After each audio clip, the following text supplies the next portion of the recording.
Button. Awesome. Well, thank you everyone for joining our first ever Learning Speaker Series. And this is really an opportunity for us, the L&D team and the rest of GitLab, to feature, external and internal speakers on topics that are really important to us as an organization. And I'm really excited today to launch this new initiative. Today, we're going to be joined by Dr. Jeb Hurley on the topic of building trust with remote teams. Now, trust is, the foundation of kind of everything we do here at GitLab. And, for those of us that it might be the first time we've operated in a remote environment, building trust can be, a little bit more difficult. Today what we're going to do, I'm going to do about a 25-minute sort of fireside chat with Jeb and ask him a few targeted questions. And then I'm going to open it up to the rest of the audience to ask whatever questions you may have. You can put those in the Google Doc. So like I said earlier, I wanted to introduce Dr. Jeb Hurley. Dr. Hurley is the CEO and co-founder of a company called Xmetrics, which is a platform that uses behavioral science to build trust across remote teams to reduce friction, lower stress, and really improve performance. Dr. Hurley has published over 70 articles on the topics of trust, and he has a PhD in organizational leadership. So Dr. Hurley, thank you so much for joining us here today. And if there's anything I left off, I wanted to give you a proper intro. Well, great. Thank you, Josh. A good morning to, or afternoon or evening, depending on where you are in the GitLab world. I guess first order of business, Josh, we'll switch from the doctor stuff to Jeb as we go on. That's sure. That is something I suppose that when you get done with an insane exercise like a doctorate, on one side you earned it, on the other it's now in the past. Which the only thing I think I would add that I think is sometimes relevant to bios, because they tend to be kind of backwards looking. Here's all the things that I've done. What they never tell you is sort of the why. Why do you do, or why have you done what you've done? Why are you doing what you're doing? And in my case, there's sort of two dimensions to it. One is, and interestingly, this is I'm primarily have an operating background, not an academic background. So for me, it was relevancy. How do you take and not get caught up in I was VP of this and CEO of that, but take those decades of experience and actually do something with them that matters, looking forward. And then that's the second part feeds into that, which was for me was really, how do you make a difference?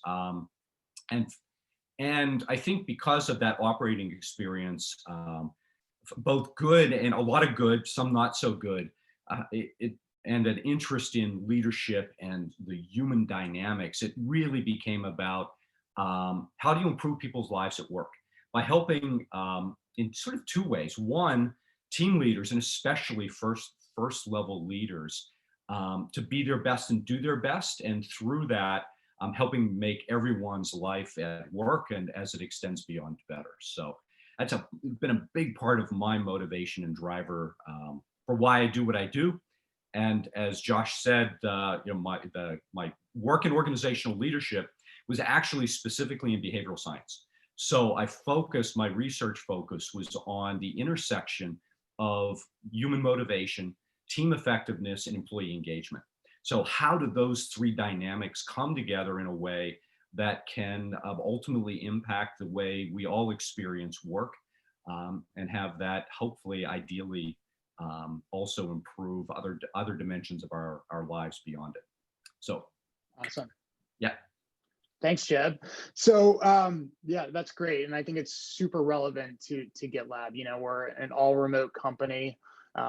Everyone that is on this call and beyond, works from home or a co-working space, probably not right now during COVID. But, I'm curious, how would you define, what is trust, and why is it important to help remote teams build trust to live their values as a company? Yeah, big question. Yeah, big one.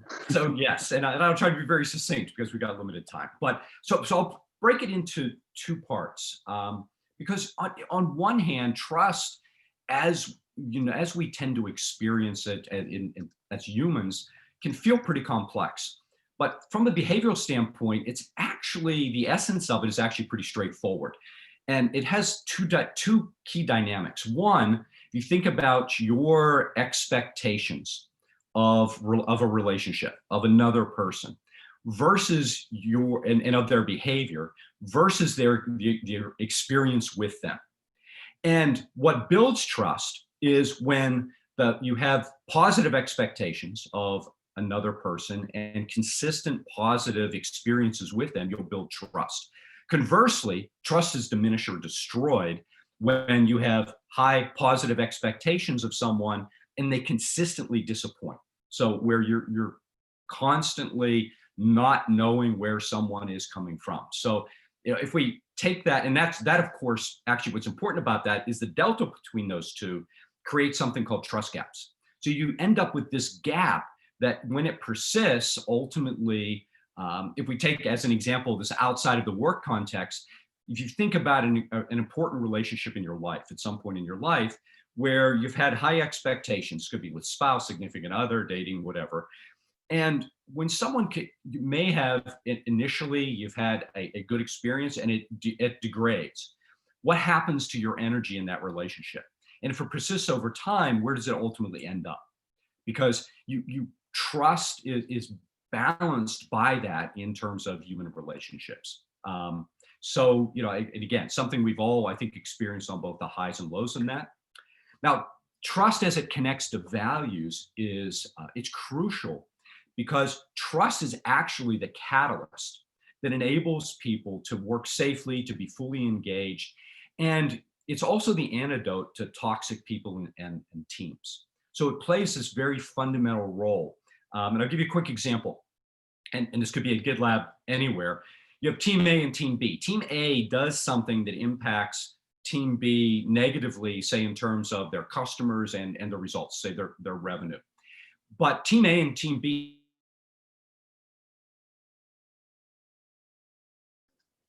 Oh, I think we lost Jeb a little bit there. Is that just me?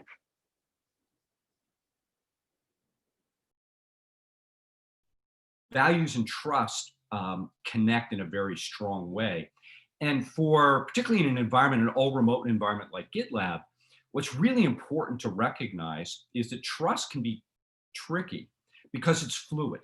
It can take a long time to really build trust and to be intentional about it. And it can erode or be diminished very, very quickly. And that happens because reading trust, reading those the subtle actions that determine it over video calls, over a Zoom call, through Slack messages, it's easy to underestimate how challenging that is. Yeah. So, and just one other, you know, by the way, if you want a classic leadership read that highlights, it's interesting, this early on, and it's not behavioral science, but it picks up on it, the expectation value connection. Andy Grove's High Output Management. So this goes back a lot of years, but it's a book that made a big difference in my early fascination with leadership. But it captures the essence of that connection between values and expectations, and just a short 3 dots to expectations and trust. So you see how that dynamic plays. Yeah, no, that's funny you mentioned that book as well, because that is our CEO's favorite management book. So, and anyone on the call, like if you haven't read High Output Management yet, it's a really easy, great read. Yeah, it is. Awesome, thanks, Jeb. And you know, I'm curious. You know, I think, you know, this is my first remote job, 100% remote. So I thought, you know, building trust, we're not seeing people in the office as much, and yeah, it's a little different. So what do you see as the biggest obstacle in building trust in a remote environment? Yeah, and there could be a lot of challenges, and we've of course, you know, the entire world to some extent has seen this in the last 9 months. It's interesting. What I've seen is for companies that have had limited remote experience, work experience, you tend to get dynamics like micromanagement, where particularly managers, team leaders, they really have, they've had challenges with that. With more experienced remote leaders, it's different because you get a lot of those foundational elements. And the biggest obstacle I've seen is the way unconscious biases create blind spots that can lead to trust gaps. So there's this dynamic that, and of course it's much harder because these are unconscious. And our unconscious brain, we're wired to be able to sort through data very quickly. And that's actually really, that's important because we have this a huge amount of information that we have to process. We often have to act very quickly. So that biology has developed over tens of thousands of years. And, it's the fight or flight, for example. If somebody's running at you, our ability to quickly distinguish between this could be an attacker versus this is a jogger is very important relative to how we react. But it can be problematic when it causes us to automatically discount someone because of, and how we value them because of maybe the way they present themselves, their point of view. And that can be amplified when we're working remotely, because again, when you're on this type of situation, it's pretty easy to silently create trust gaps. So to give you an example, if let's say you've got 7 video calls in a day, you're rushed. It's really easy to not recognize when someone is paying more attention to people who are a little more like us that we're more comfortable with, and that's called an affinity bias. And often, if you're an expert or a team leader, that gets compounded by something called a superiority bias, which is basically, it causes selective listening. So what you end up doing is listening more to someone you're comfortable with. And as a leader or as that expert, you often don't even recognize it, which is why it's called an unconscious bias. It's kind of a duh, but it has a real impact on everyone else in the virtual room. And that it's probably one of the key things to learn to be cognizant of and to learn to look for is unconscious biases and the way it can affect other people in a room on a call. No, that's really important. And I also think too, since GitLab, we are, worldwide, we operate in 65 different countries across the globe, different languages, different time zones. I'm curious, how do you build trust across cultural, geographic, and ethnic kind of norms in a remote setting? Yeah, that's also a big question. Actually, it's an Yeah, awesome big question. one. Yeah. So just as a little background, my doctoral research was specifically, it was with remote go-to-market teams across Asia Pacific and Japan. So I was actually working with simultaneously with teams from India, Japan, Australia, China, parts of Southeast Asia. And, I think that the first, thing you realize is that cultural differences absolutely matter to leader effectiveness. There is no one size fits all approach where someone can come in and put sort of individual leaders from different cultures, different settings, and say, well, this is the way you're going to lead. That's both naive and arrogant, actually. Because the reality is that what's effective for a team leader, a sales team leader in China, is going to be quite different than what an R&D leader does in India or Germany or the US. And really good leadership takes into consideration, of course, the nuances that come with culture, because that you can trace that back to then motivation, values, and ultimately trust. But second, and this is the powerful part, is that people's core psychological needs, what gets us up out of bed, energized and motivated every day, sits below culture and it sits below roles, because it's very, very human. And it revolves around those fundamental needs at work revolve around 3 things. One, it's that every one of us, everyone on this call, everyone you've ever worked with, has a need to find some meaning, some purpose in the work they do. And it's most powerful when that meaning or that purpose it goes beyond just doing it for yourself. And there are individuals who are sort of they're sociopathic narcissists who they truly are doing it for themselves. But the vast majority of us, particularly in the business world, we're actually here because we're looking for something that matters. Second is we're motivated by building our skills or our competencies that enable us to realize that purpose. So if we actually believe strongly in something, we want to get good at doing it.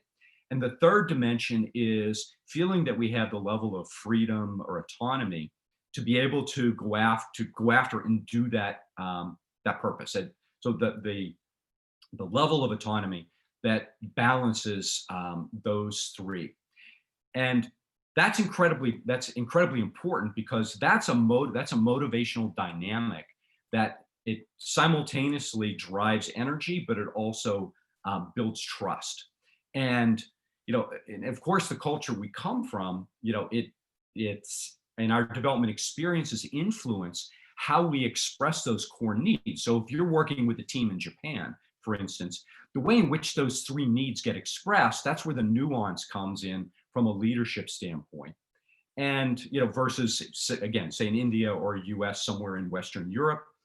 And what good leaders do is they understand that a big part of their role is to help people understand and meet those needs, because that's that catalyst for both motivation and the key to building trust.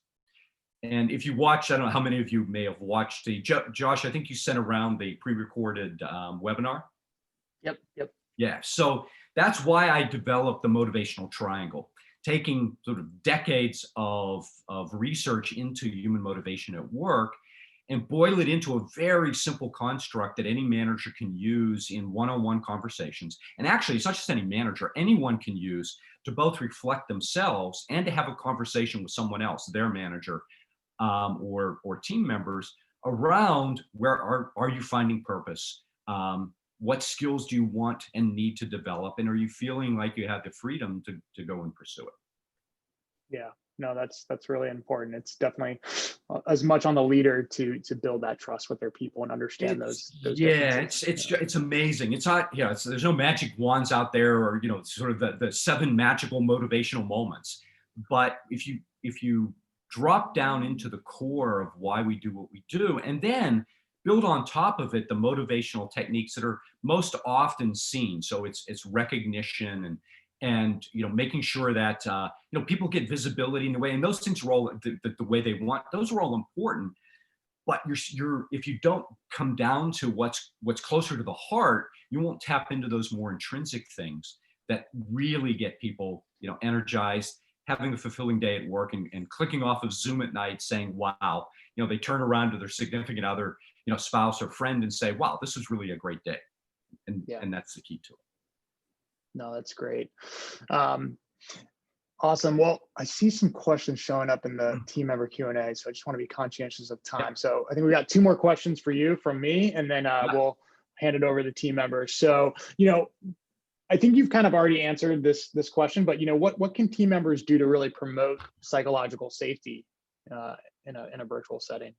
Yeah, I can be quick with this one, because it's interesting. It's kind of got 2 pieces. One, you want to make sure that you actually understand what psychological safety is. And if you look at the GitLab credit values in the D&I and belonging, it actually does a good job of describing the core of it around, it's psychological safety is being able to simply be yourself without a fear of negative consequences.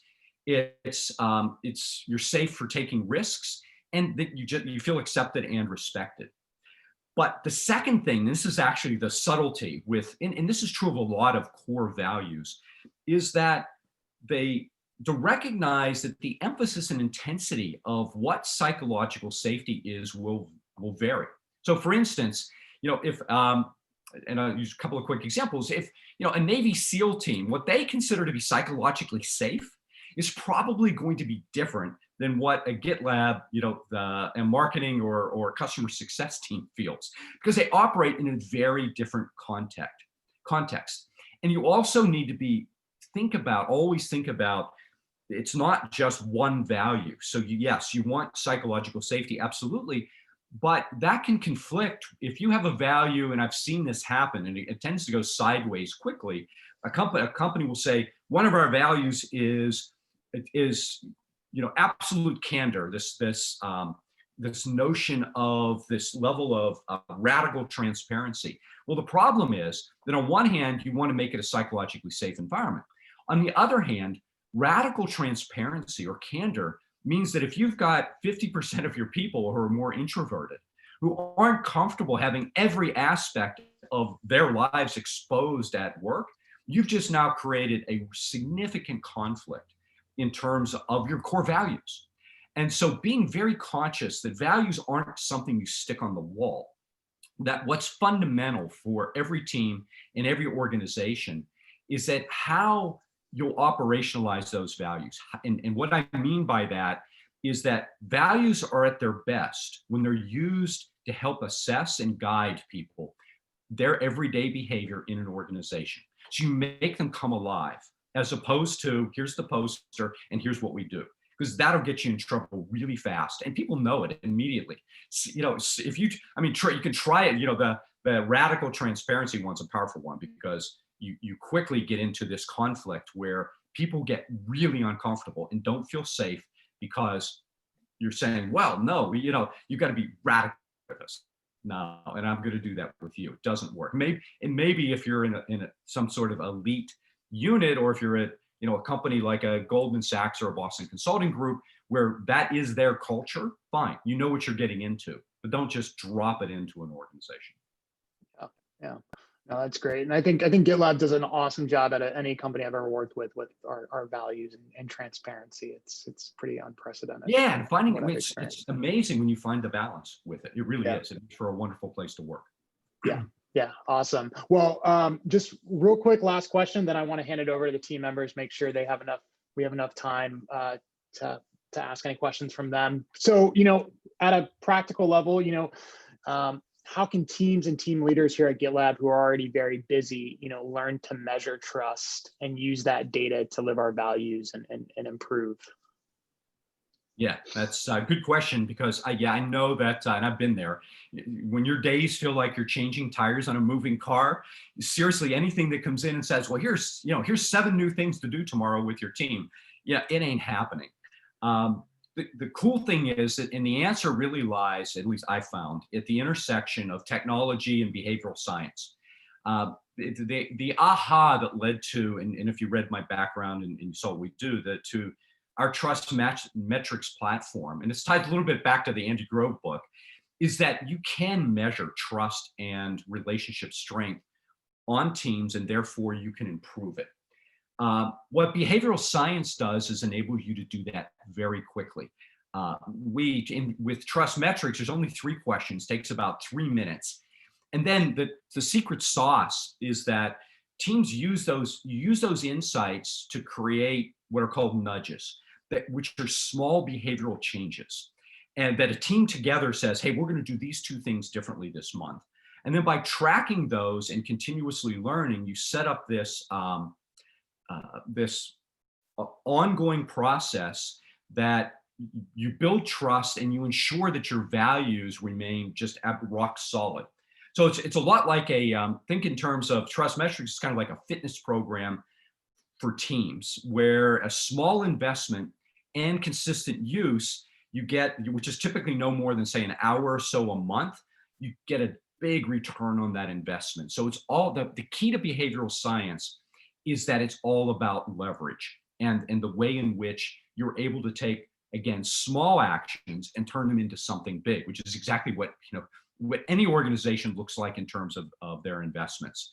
And when leaders begin to do that as a habit, you fundamentally change not only the way in which you work with your people, or if it's in a team-based organization, with your teammates, it fundamentally changes the way in which you experience work, which is really cool, because that just simply improves your life at work and beyond. Yeah, no, definitely. Well, that was really valuable, and I know I got a lot out of it, and I'd love to turn it over to the team members. Yeah, sure. ask you questions directly. And I think, David, I see a question there from you. So if you want to verbalize. Yeah, thanks. And thanks for joining us today. A lot of great insights that you've already shared. As you think about what you know today about building trust, what are a couple of things that come to your mind of things you wish you knew years ago, earlier in your career? Oh, David, great question, because honest to goodness, my first, and I'll be really quick with it, but my first team leader, when I first got promoted from a product manager to a senior product manager, I had a team of like 5 people. If there was a checklist of like the 10 things you shouldn't do, I mean, I nailed them. I had people crying, people going to HR. I mean, I really got it wrong. But through that, I had the good fortune of having a director who was both a tough coach and a good mentor. And so if I now flash forward 30 years, I think there's 3 key things that really building strong, trusting relationships in a values-based team and organization.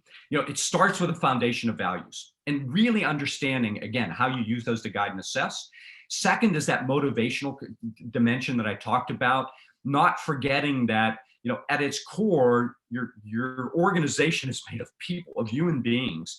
And if you as a leader or just as an individual stay connected with your values, with what motivates you, with the organization's values, you've got 2 of the 3 key components. And then the third, the one that's missing the most often, is understanding that in a team-based environment, it's the strength of those relationships is absolutely what's going to determine both performance and well-being.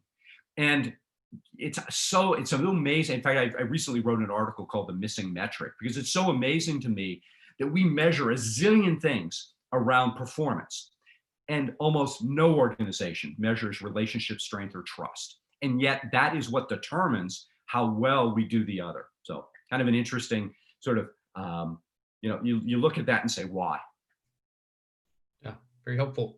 Yeah, sure. I want to let others ask questions too, but I did put a second one in there. That's a nice lead into, when you talk about performance strength. Let's say we talk at GitLab about everybody's a leader, right? Whether you're an individual contributor or people manager, so not necessarily asking about in a manager context, but let's say we observe team members that are exhibiting signs of they don't trust each other. What are some tips that you would suggest? What can we do as leaders to help facilitate a more trusting environment? Yeah, that again, second, not to monopolize, but I love that question, because it gets to the heart of what leadership is, which is not a role, it's not a title, it's our behavior. And leadership, make no mistake, it takes courage to deal with the situation you just described. What's powerful is that you make it so much simpler if you come back to the foundations of the values. If someone is, and this is why what I called operationalizing, making values real, is when you use them to guide and assess your teammates and everyone that joins your team, that comes in new, and it's very easy, to have a conversation with someone the first time there's a values violation, and you say, hey man, that's kind of not cool. Here at GitLab, this value, we really do take this value seriously, and whatever that was, a psychological safety. Say someone, is talking over or showing a non-conscious gender bias. Maybe they don't even know they're doing it. And I've seen this when we use trust metrics with teams, we see this pop up more often than you would think. And, by bringing it up, you're leading. You're pulling someone back to, hey, these are the core values by which we operate. Where it goes wrong, and why you read about, well, people have to learn to have crucial or difficult conversations. Well, you should always ask, well, why? And almost always it's because teams, individuals, leaders have allowed behaviors to go on too long, and suddenly they become toxic. Address it right up front as leadership, as a leader in the organization, and you will make your life better and everybody's life better around you. Now, I know, by the way, for everyone, that's easier said than done. It does take a little bit of courage, but if you get in the habit of doing it, you use your core values as the basis, it's a whole lot easier, because it's not your opinion. You're not criticizing someone, you're not calling them out. You're just saying, hey, this is who we are. This doesn't quite fit. please give it some thought. Awesome. Thank you. You're welcome. No, that's great. And I saw Megan ask a question just about the book, High Output Management. So, and I think she had to leave the call, but having just read that book as well, it's definitely a great one. I think you can expense it if you order it on Amazon. So yeah. sounds like Jeb, you're a fan as well. So yeah, it's pretty. It's definitely one of the classics in terms of foundational thinking about leadership. For sure. Any other questions from the audience? I can verbalize. A mentor a long time ago told me the importance of congruency in leadership, right? And I think you touched, Jeb, on that. Like, you have the written values, but congruency in behaviors, right? In speech, right? And in the behaviors, living the values. Can you speak to the importance of that, if you agree with that? That statement, that congruency is key? Yeah, I do very much. And actually, if you go back, sort of that notion of the motivational triangle, it's equilateral. It's about congruency. So, again, at a human level, where trust comes from has its roots in that congruency of what's going to motivate me. If each one of you take the time to build your own motivational triangle, it's incredibly enlightening. And by the way, it's a great when you have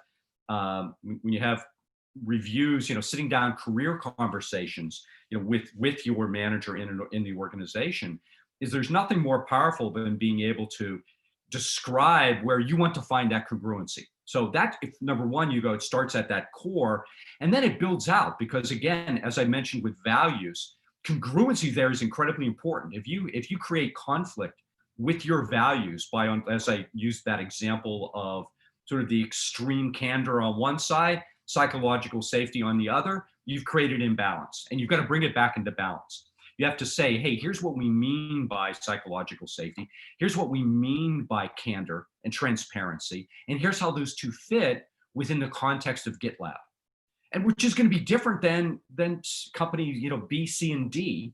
And that's okay, because, GitLab has its own unique culture, but congruency is essential for people to be able to then, going back to David's question, your ability to live those values and be a leader and reinforce them only happens if you're in balance. Because if you don't feel in balance, if you don't feel like you've really got that, it's how in the world do you communicate that and lead others?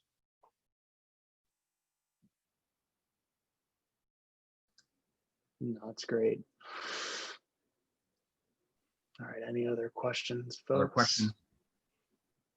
I know people always have questions like, okay, why are you shy?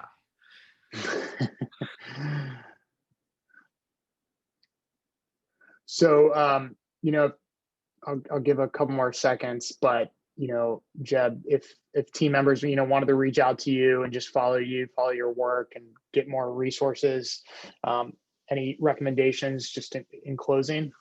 Yeah, well, for sure, connect with me on LinkedIn. It's Jeb Hurley. So in connecting there, that gives you you can message me. If I'm always open for and love, actually, as you can probably tell, if you've got questions about leadership, about organizational effectiveness, things that are going on in your own teams, then truly feel free to drop a message, ask a question. As Josh had mentioned, I write fairly regularly about it, and I'm sort of constantly engaging with teams and helping them put in place, whether it's through trust metrics or just workshops, things like that, to help organizations really get better with behavioral science. So it's my pleasure to connect and help. It's where I find my purpose. So you're helping motivate me by helping me realize my purpose, and I always get better for it. Awesome. Well, I'm gonna throw your LinkedIn in the chat here, just so everybody please do. can friend you. Or connect. I don't think it's friend on No. LinkedIn. Sorry. It's a connection. Anyways, but I just really appreciate you taking the time out of your day to come and speak with us.